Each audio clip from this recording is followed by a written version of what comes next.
ನಾವು ಇತಿಹಾಸವನ್ನು ಯಾವ ರೀತಿ ನೋಡಬೇಕು? ನಮ್ಗೆ ಶಾಲೆಯಲ್ಲಿ ಏನು ಕಲಿಸಿದ್ರು? ಇತಿಹಾಸ ನಂಬರ್ಡ್ ಇತಿಹಾಸ. 1ನೇ ಶತಮಾನ ಇಂಥವ್ರು ಆಳಿದ್ರು, 3ನೇ ಶತಮಾನ ಇಂಥವ್ರು ಆಳಿದ್ರು, ಆ ನಂಬರು ಆ ಹೆಸರು ಜ್ಞಾಪಕ ಇಟ್ಕೊಂಡ್ಬಿಟ್ರೆ ನಾವು ಪಾಸ್ ಆಗುತ್ತೆ. ಇತಿಹಾಸ ಅದಲ್ಲ. ಇತಿಹಾಸ ಅವತ್ತಿನ ರಾಜನದು ಮಾತ್ರವಲ್ಲ, ಅಲ್ಲಿನ ಸೈನಿಕರದ್ದು, ಅವರ ಬದುಕಿನದ್ದು, ಜನಸಾಮಾನ್ಯರದ್ದು, ಅವತ್ತಿನ ಪಶು ಪ್ರಾಣಿ ಪಕ್ಷಿಗಳದ್ದು, ಅವತ್ತಿನ ಹಳ್ಳಿಗರದ್ದು, ಅವ್ರು ಹೇಗೆ ಬದುಕಿದ್ರು, ಅವ್ರು ಏನು ತಿಂದರು, ಅವ್ರು ಯಾವ ರೀತಿ ಜೀವನ ಮಾಡ್ತಾಯಿದ್ರು, ಅವರ ಭಾವನೆಗಳೇನಿತ್ತು, ಕಷ್ಟಗಳೇನಿತ್ತು, ಸುಖಗಳೇನಿತ್ತು, ಆತಂಕಗಳೇನಿತ್ತು, ಭಯಗಳೇನಿತ್ತು, ಇದನ್ನು ಅಭ್ಯಾಸ ಮಾಡಿ ಇದನ್ನು ಅರ್ಥೈಸ್ಕೊಂಡು ನಿಜವಾದ ಚಿತ್ರಣವನ್ನು ಕೊಡೋದೇ ನಿಜವಾದ ಇತಿಹಾಸ.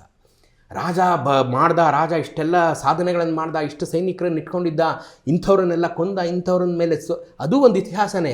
ಅದು ಒಂದು ಪಾರ್ಟ್ ಮಾತ್ರ ಅವತ್ತಿಂದು ಗೊತ್ತಾಗುತ್ತೆ. ಅಂದರೆ ಅದು ಸ್ವೀಟ್ ಪಾರ್ಟ್. ಅಂದರೆ ಇನ್ನೂ ಒಂದು ಪಾರ್ಟ್ ಇರುತ್ತಲ್ಲ, ಕತ್ತಲೇನೂ ಇರುತ್ತಲ್ಲ. ಎಷ್ಟೆಷ್ಟು ಜನ ತಮ್ಮ ಪ್ರಾಣಗಳನ್ನು ತೆತ್ತರು, ಎಷ್ಟೆಷ್ಟು ಜನ ಊರು ಬಿಟ್ಟು ಹೋದರು.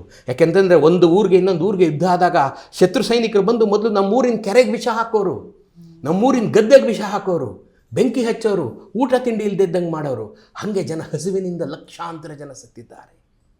ಇತಿಹಾಸ ಅಂದರೆ ಕ್ರೌರ್ಯ, ಇತಿಹಾಸ ಅಂದರೆ ರಕ್ತಪಾತ, ಇತಿಹಾಸ ಅಂದರೆ ಹಸಿವು, ಇತಿಹಾಸ ಅಂದರೆ ಸಾವು. ಇವೆಲ್ಲವೂ ಇತಿಹಾಸವೇ.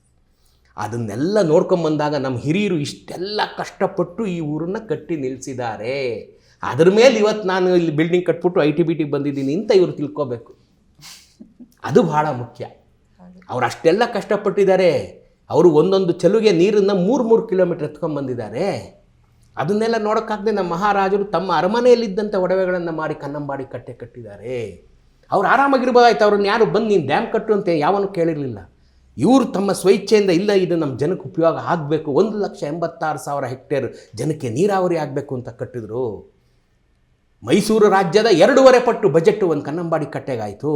ಆದರೂ ಪರವಾಗಿಲ್ಲ ಕಟ್ಟು ಅಂತ ಕಟ್ಟಿದ್ರು. ಒಂದು ಚೂರು ಹಿಂಸೆ ಆಗಲಿಲ್ಲ ಅವತ್ತು. ಈಸ್ಟ್ ಇಂಡಿಯಾ ಕಂಪ್ನಿಯವರ ಕಿರಿಕಿರಿ, ಮದ್ರಾಸಿನ ಕಿರಿಕಿರಿ, ಜಾನ್ ಟೇಲರ್ ಅಂಡ್ ಕಂಪನಿಯವರ ಕಿರಿಕಿರಿ, ಗಣಿಗಾರಿಕೆಯವರ ಇವರೆಲ್ಲ ಕಿರಿಕಿರಿಯನ್ನು ತಡ್ಕೊಂಡು ಇವರು ಕನ್ನಂಬಾಡಿ ಕಟ್ಟೆ ಕಟ್ಟಿದ್ರು. ಇಷ್ಟೆಲ್ಲ ಕಿರಿಕಿರಿ 1911 1922ವರೆಗೂ ಕಟ್ಟಿದ್ರು ಇವರು. ಅಷ್ಟು ದೀರ್ಘವಾದಂಥ ನೋವಿನ ಅನುಭವಿಸಿದ್ರು ಮಹಾರಾಜರು. ಅಷ್ಟೊಂದು ನೋವು ಅನುಭವಿಸ್ಬೇಕಾದಂಥದ್ದು ಅವ್ರಿಗೆ ಅವಶ್ಯಕತೆಯೇ ಇರಲಿಲ್ಲ. ಆರಾಮಾಗಿರ್ಬೋದಾಗಿತ್ತು, ಬೇರೆಲ್ಲ ರಾಜರ ಥರ ಆರಾಮಾಗಿರ್ಬೋದಾಗಿತ್ತು. ಆದರೆ ಇವರು ಕಟ್ಟಿದ್ರು. ಅವತ್ತಿಗೆ ಭಾರತದ ಏಷ್ಯಾದ ಅತಿ ದೊಡ್ಡ ಅಣೆಕಟ್ಟು ಕನ್ನಂಬಾಡಿ ಕಟ್ಟೆ ಅಂದರೆ ಸಾಮಾನ್ಯ ಕಟ್ಟೆ ಅಲ್ಲ ಕಣಮ್ಮ, ಅವತ್ತಿನ ಏಷ್ಯಾದ ಅತಿ ದೊಡ್ಡ ಅಣೆಕಟ್ಟನ್ನು ಕಟ್ಟಿದ್ರು ಮಹಾರಾಜರು. ಕಟ್ಟಿದ್ರೆ ಹಿಂಗೆ ಕಟ್ಟಬೇಕು ಅಂತ ಇಡೀ ಜಗತ್ತಿಗೆ ತೋರಿಸ್ಕೊಟ್ಟಂಥ ಪುಣ್ಯಾತ್ಮ ಅವರು. ಅವತ್ತದು ಕಟ್ಟಿದ್ರು, ಇವತ್ತು ನಾವು ನೆಮ್ಮದಿಯಾಗಿದ್ದೀವಿ. ಅವರು ಅವತ್ತು ಪಟ್ಟ ಬವಣೆಯ ಇತಿಹಾಸವನ್ನು ಇವತ್ತು ನಾವು ಮಕ್ಕಳಿಗೆ ಹೇಳ್ಕೊಡ್ಬೇಕು. ಒಂದೊಂದು ಲೋಟ ನೀನು ಕುಡಿಯೋ ನೀರಲ್ಲಿ ಅವತ್ತು ಅಷ್ಟು ಜನದ ರಕ್ತವಿದೆ, ಬೆವರಿನ ಹನಿಗಳಿದೆ, ಅಷ್ಟು ಜನ ಪ್ರಾಣ ಕೊಟ್ಟಿದ್ದಾರೆ, ಬೆವರು ಹರಿಸಿದ್ದಾರೆ. ಅದನ್ನೆಲ್ಲ ಫಲವಾಗಿ ಇವತ್ತು ನೀನು ಈ ನೀರು ಕುಡಿತಾ ಇದೆಯಾ, ಅದಕ್ಕೊಂಚೂರು ಗೌರವ ಕೊಡು. ಅದಕ್ಕೆ ಇತಿಹಾಸ ಬೇಕಾಗಿರೋದು. ಇವತ್ತು ನಲ್ಲಿ ತಿರುಗಿಸಿದ್ರೆ ಬಾಟ್ಲು ಬಂದರೆ ನಿಮಗೆ ಎಲ್ಲಿ ಇವತ್ತಿನ ಮಕ್ಕಳು ಹೇಗಾಗಿದ್ದಾರೆ, ಅಕ್ಕಿ ಎಲ್ಲಿ ಸಿಗುತ್ತೆ ಅಂದರೆ ಸ್ಟೋರ್ಸಲ್ಲಿ ಸಿಗುತ್ತೆ ಅನ್ನೋ ಮಟ್ಟಕ್ಕೆ ಬಂದಿದ್ದಾರೆ. ಅವರು ಅಕ್ಕಿ ಬೆಳೆಯೋ ಕಷ್ಟಗಳೇ ಗೊತ್ತಿಲ್ಲ ಅವ್ರಿಗೆ. ಅದು ಇತಿಹಾಸ. ಬರೀ ರಾಜರದ್ದೇ ಇತಿಹಾಸ ಅಲ್ಲ. ಗದ್ದೆಗೆ ಕರ್ಕೊಂಡೋಗಿ ಅಕ್ಕಿ ಬೆಳೆಯೋಕ್ಕೆ ಎಷ್ಟು ಕಷ್ಟಪಡ್ತಾನೆ ಅವನು ಅಂತ ತೋರಿಸಿದ್ರೆ ಇವರು ಒಂದೇ ಒಂದು ದಿನ ಅದು ಮನಸ್ಸಿಗೆ ಹೇಗೆ ಇವ್ರಿಗೆ ನಾಟಬೇಕು ಅಂದರೆ ಅವ್ನ ತಟ್ಟೆಯಲ್ಲಿ ಒಂದು ಅಗಳು ಚೆಲ್ಲಬಾರ್ದು, ಒಂದು ಅಗಳು ಬಿಡಬಾರ್ದು ಅವನು.